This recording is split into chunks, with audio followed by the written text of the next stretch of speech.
दिवस म्हणून 5 जुलैकडे यापुढे बघितलं जाईल असं कोणी जाहीर केलंय का? नाही, ही परंपरा सुरू होईल का?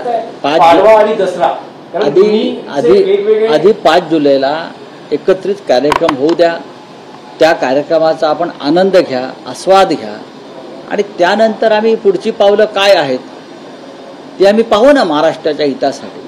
पण दोन्हीही ठाकरे बंधूंनी ठरवलेलं आहे की महाराष्ट्राच्या हितासाठी आणि मराठी माणसावरील जो अन्याय सुरू आहे त्या विरोधामध्ये लढण्यासाठी आपण एकत्र राहायला पाहिजे. नाहीतर या महाराष्ट्राच्या आणि मराठी माणसाचे लचके तोडले जातील. ही माननीय उद्धव ठाकरे आणि माननीय राज ठाकरे यांची परखड भूमिका आहे आणि आम्ही सगळे दोन्ही पक्षाचे कार्यकर्ते आणि नेते त्या भूमिकेला बांधील आहोत. पण राऊतसाहेब, कार्यक्रमाची नेमकी रूपरेषा काय असेल? कारण आता कार्यक्रम अवघ्या काही तासांवर आलेला आहे. कोण भाषण करणार आहे, कोणाचं म्हणजे प्रोटोकॉल काय आहे, कोणाचं भाषण आधी होणार आहे, समारोपाचं भाषण कोणाचं होणार आहे, असं सगळं काही ठरलं आहे? काही गरज नाही सगळं सांगण्याची. यात प्रोटोकॉल कसला आला? नाही म्हणजे क्रम काय आहे? काय कशा करता पाहिजे क्रम तुम्हाला? आणि क्रम लावून तुम्ही काय लोकांना सांगणार आहात? व्यासपीठावरती कमीत कमी गर्दी असावी.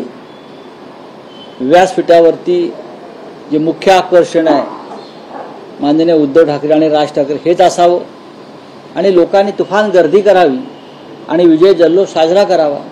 त्याच्या पलीकडे कोणताही प्रोटोकॉल नाही. भाजप नेते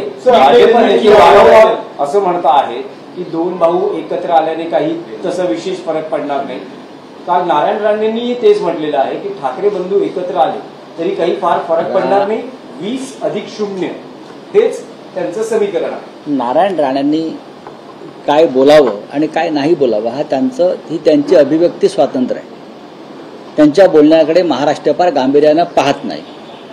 ज्या व्यक्तीनं 2-3 वेळा पक्ष बदललेला आहे, जी व्यक्ती स्वतःचा पक्ष चालवू शकली नाही, जी व्यक्ती काँग्रेसमध्ये गेली त्या काँग्रेस पक्षाला शिव्या घातल्या, भाजपात गेले तिथेही त्यांचं नीट जमत नाही सुरुवातीच्या काळापासून, शिवसेनेमध्येही त्यांनी शेवटी गोंधळ घातला.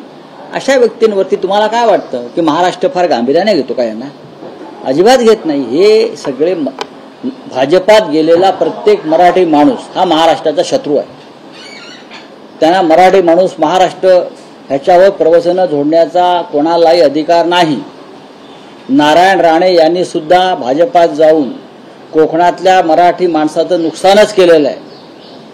सगळे गुलाम नसतात नारायण राणे तुमच्यासारखे आणि सगळे आपली चांबडी वाचवायला पक्ष बदलत नाहीत. काही स्वाभिमानी लोक आजही आहेत, ती राहतील शेवटपर्यंत म्हणून हा महाराष्ट्र टिकेल.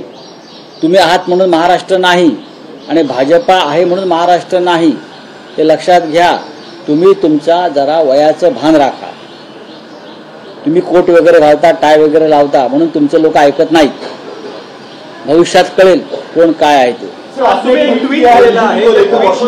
भाजपमध्ये नाशिकमध्ये काही पदाधिकारी जे भाजपमध्ये जाणार आहेत त्या संदर्भात ट्विट केले.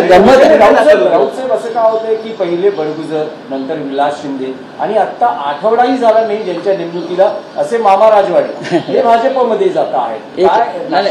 नुसतं गंमत आहे भारतीय जनता पक्षाची. भारतीय जनता पक्षाची गंमतच आहे. भारतीय जनता पक्ष उद्या दाऊद इब्राहिमला सुद्धा घेऊ शकतो त्यांच्या पक्षामध्ये. अशा पद्धतीनं एक तुम्हाला मी क्रम सांगतो. 4 दिवसापूर्वी भारतीय पोलिसांनी नाशिकच्या आमच्या लोकांवरती एक गुन्हा दाखल केला. सुनील बागुल, मामा राजवाडे आणि इतर काही पदाधिकारी. गुन्हा का?